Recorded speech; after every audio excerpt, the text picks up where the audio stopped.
Hey everyone, it's Dion here with Racers 360. Today we're going to talk about the top 3 mistakes that our pro coaches see drivers making at Circuit of the Americas. Of course, if you're looking for the full track breakdown or personalized coaching, go to racers360.com to learn more. But for now, let's get into the top 3 mistakes at Circuit of the Americas.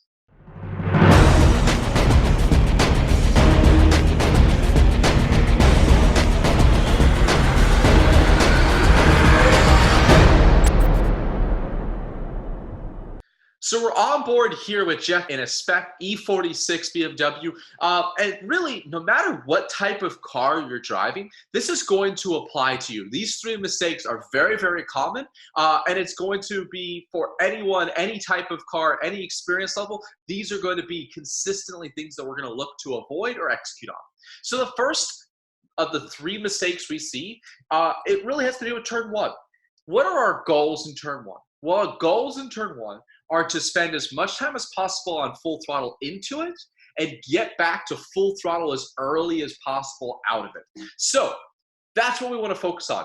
Going into turn 1, we're on board here with Jeff, and we're looking. Good brake zone, usually about the 100 board here on the right-hand side. That's great. So what we're really going to focus in on then is what can we do to get back to full throttle as early as possible out of turn 1. So as we play it here, we're going to follow him on throttle here at the exit. Let's take a look at where does Jeff get back to full throttle. Notice how we're at the exit curve and we're still not back to full throttle yet. We only get back to full throttle as we get our hands straight halfway down this exit curve, which is too late. It means we're losing all the way down to the S's. So what can we do better to maximize our exit? Well, there's 2 things here. First off, notice how Jeff apexes pretty much the start to just about halfway through the apex curve here. Really, we want to be apexing more the back half of this apex curve.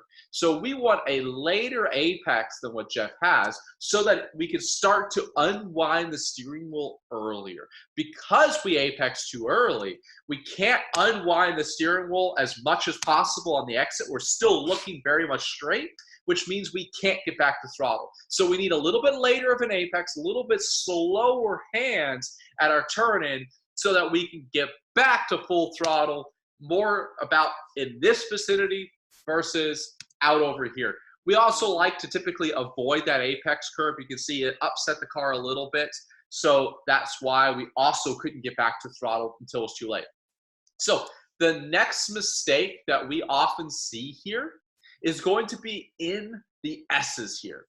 So what we're looking for is these S's get a little bit tighter as they go.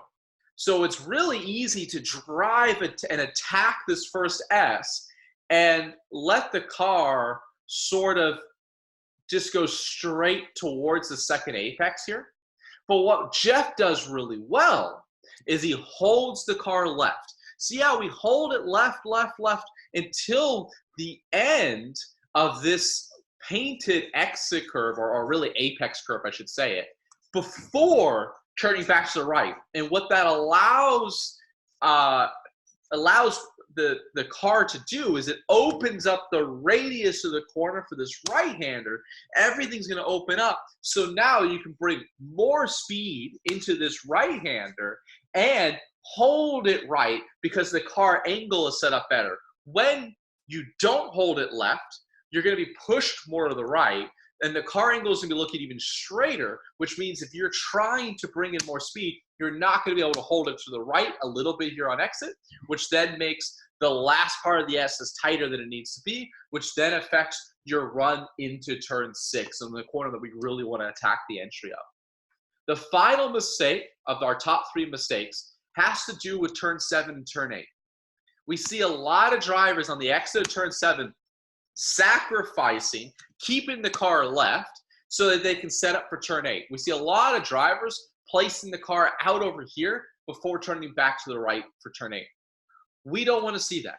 We want to see drivers using every inch of the road out of turn 7. Don't worry about sacrificing for turn 8 at all. Use every little bit of the road out here to our right.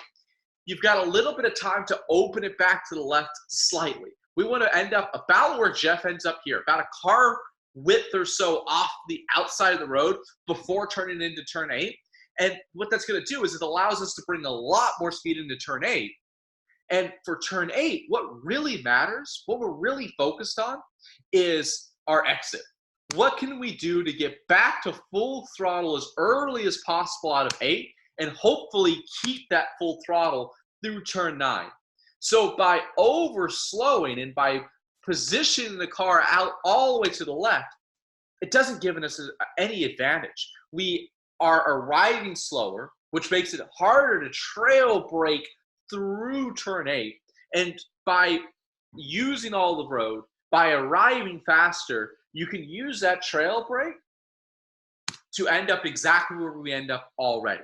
So the things that we want to execute in turn 8 is use every little bit of the road out of 7, open up a little bit back to the left, about a car width, and then it's all about slowly, progressively adding steering input through here and little by little getting further and further up on the red. So notice how we want to sort of start getting up on this apex curbing right around this first red stripe to second red stripe, but we don't want to immediately go all the way to the inside.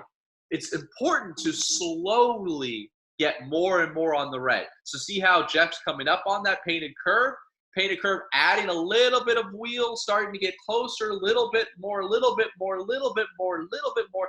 Now, this is where we want to be all the way to the inside, as far to the right as we can get, so that we can open our radius for turn 9, which is what's going to allow us to get back and keep our full throttle to get that run all the way to turn 11. Those are the things that we see consistently done incorrectly that most drivers can find time right away and fix. Like we said before, if you're looking for a quarter-by-quarter track breakdown, visit racers360.com to learn about our driver's lounge. It's $100 a year. You're going to get track breakdowns to over 35 tracks across the U.S., webinar recordings from our pro coaches, and of course, we'd love to work with you in a personalized way. You can easily upload your onboard video from COTA, from any other track, in any car, for drivers of all experience levels. And our pro coaches, the best coaches in the world, are going to go through your video and film a personalized coaching lesson corner by corner, just like this, for you, starting for as little as $99. It's going to be the best bang for buck to find lap time as fast as possible that's available today. We'd love to work with you at racers360.com. We hope this video was helpful. If you're doing any one of these mistakes, you're going to be able to make these small adjustments and find lap time right away. Of course, if you have any questions, leave a comment, reach out to us at team@racers360.com. We're here to help you in any way we can. Thanks for watching. We'll see you at COTA or racetracks around the world. Looking forward to it.